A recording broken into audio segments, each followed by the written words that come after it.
In 1967, the Detroit Tigers were good. World Series good.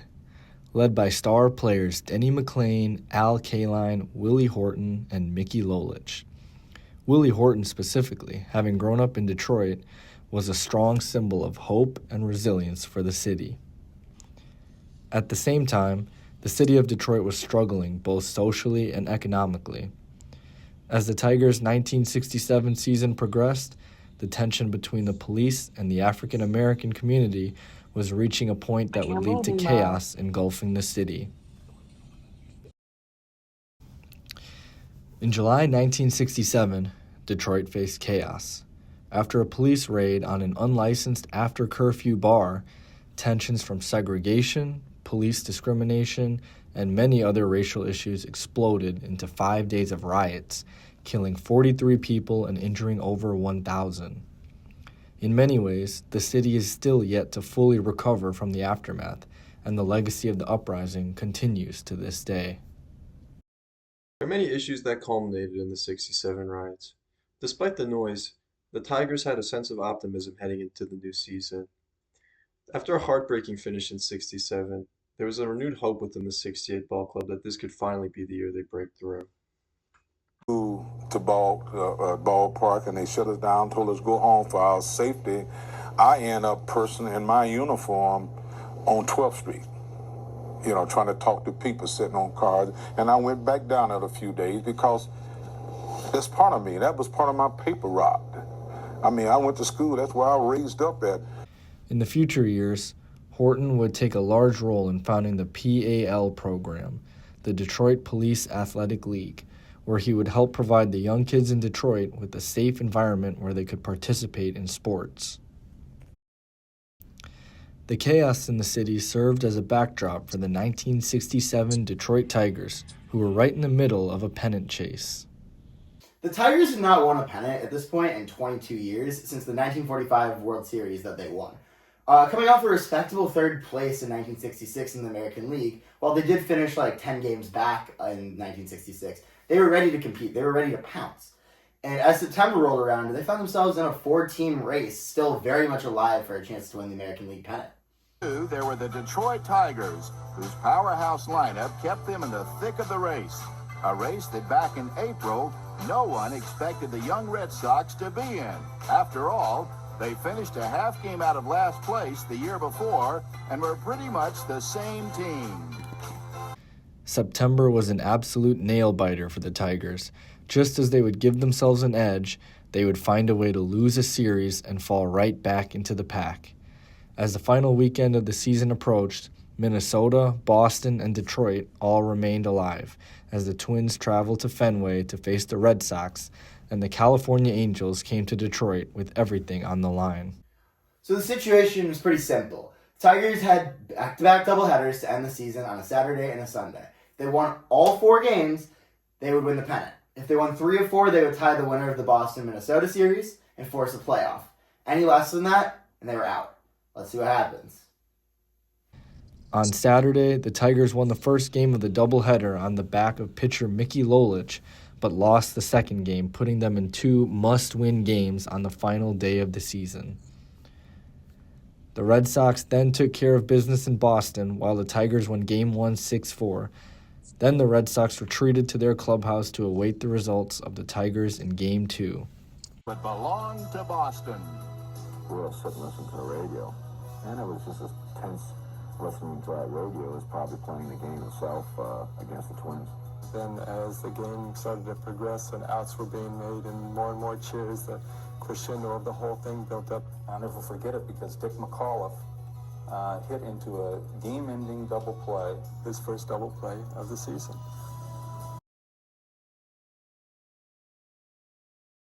A rare subpar day from star pitcher Denny McLain was too much for Detroit's offense to overcome, and the Tigers lost to the Angels 8-5, falling 1 game short of the pennant. That loss at the end of the 1967 season was devastating for the Tigers. It was the closest they'd come to a pennant in 22 years, and it was ripped away from them. Of course, the uprising had an impact on the Tigers. In July, they had 4 games postponed between July 23rd and July 26th, and an additional 2 games moved to Baltimore, so they didn't need to be rescheduled. But on July 23rd, they still played the first game of the scheduled doubleheader against the Yankees, and while baseball was still being played, you could tell something was wrong. Detroit News columnist Pete Waldmeyer recalled seeing extra police on his way in and smoke from the city from his view in the press box. So there were 2 players on the team who were most impacted by the riots. One was pitcher Mickey Lolich, who was a Michigan National Guard reservist, and he was called into action right before the team left for Baltimore the day after the uprising broke out. The other was rising star Willie Horton, the outfielder who was a Detroit native who tried to calm the situation as best as he could, but he was only 22, and there really wasn't that much he could do ultimately. Despite the turbulent state of the city, the 1968 Tigers team felt like they had the ability to win the World Series and take the residents' minds off the problems within the city, even if it was just for a short moment. There are many issues that culminated in the 67 riots. Despite the noise, the Tigers had a sense of optimism heading into the new season. After a heartbreaking finish in 67, there was a renewed hope within the 68 ball club that this could finally be the year they break through. I'm probably the guy everybody remembers from the 68 team, but I want to tell you something. It's the best team I've ever seen execute the game of baseball. It seemed like every time I went out there, they got me 2 or 3 runs in the first inning, and the rest was easy. I had 16 wins at the break, and that's when I knew I was going to win 30. No doubt about it. You may recall what the great Dizzy Dean used to say. It ain't bragging if you can back it up. And back it up he did. Denny McLain, who had a spectacular year in 68, becoming the first pitcher since 1934 to win 30 games en route to the AL Cy Young Award and the AL MVP. The pitch. Hung on, a drive to left. That'll be the ball game. It's over the head of Gosnell. McLean wins his 30th hit to the sky in the score. Willie Horton has a single, and the ball game is over. And the Tigers win it 5-4. Denny McLean is one of the first out of the dugout, racing out, and Horton is mobbed as the Tigers come from behind. Behind McLean, Mickey Lolich proved quite valuable on the pitching side as well. He threw a remarkable 3 complete games during the 1968 World Series, in addition to hitting perhaps one of the most memorable and surprising home runs in World Series history. McCann and Lolich really were the backbone of this Tigers team, and they were extremely dependable down the stretch. They combined for 556 innings in the regular season, and they threw an even higher percentage come playoff time. Bill Freehand was heralded as one of the hometown boys. The 11-time All-Star provided lots of stability and reassurance as the Tigers' starting catcher.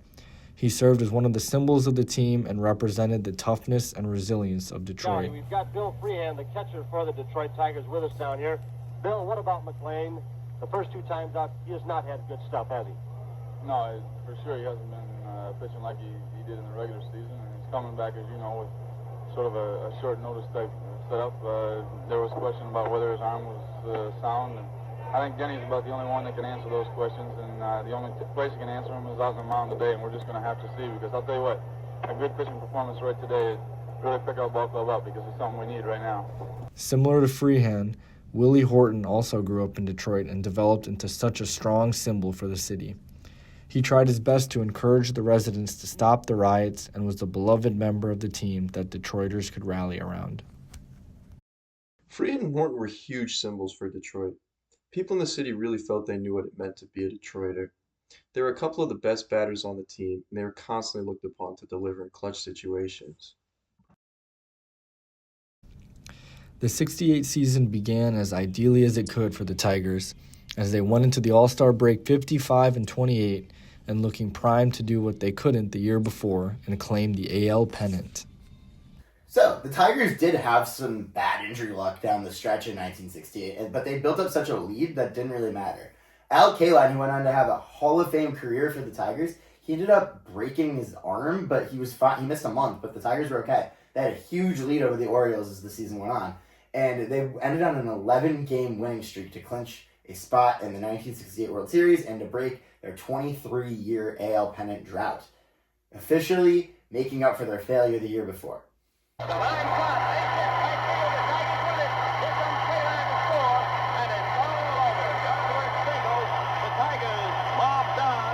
Kayline has scored, the fans are steaming on the field, and the Tigers have won their first pennant since 1945. Let's listen to the bedlam here at Tiger Stadium.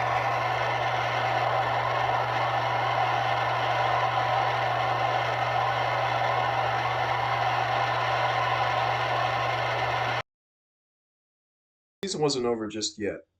There was one series left, a best of 7, to determine the best team in baseball. On one side, you had the Tigers, and on the other, you had a St. Louis team led by one of the best pitchers of all time in Bob Gibson. Both teams knew it wasn't going to be easy.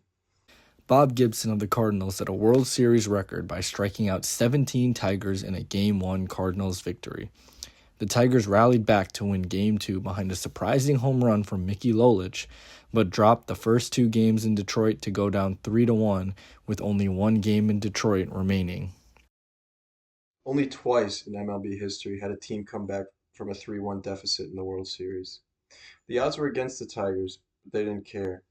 The Tigers scraped by in Game 5 despite a rough start from Lolich to force a Game 6 in St. Louis. The Tigers blew out the Cardinals 10-1 in Game 6 behind a strong pitching performance from AL MVP and AL Cy Young winner Denny McLain. This set up a monumental showdown in Game 7 between Mickey Lolich and Bob Gibson, who had one of the greatest pitching seasons in history. The Tigers broke through in the 7th inning and never relinquished the lead to complete the comeback, winning the game 4-1 and in turn winning the series.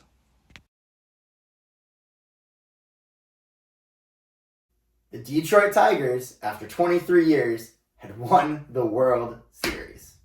I didn't never play this game for Willie Horton. I played through the fans, and I think I never put baseball before the people. And I'm so proud to see what's going on now.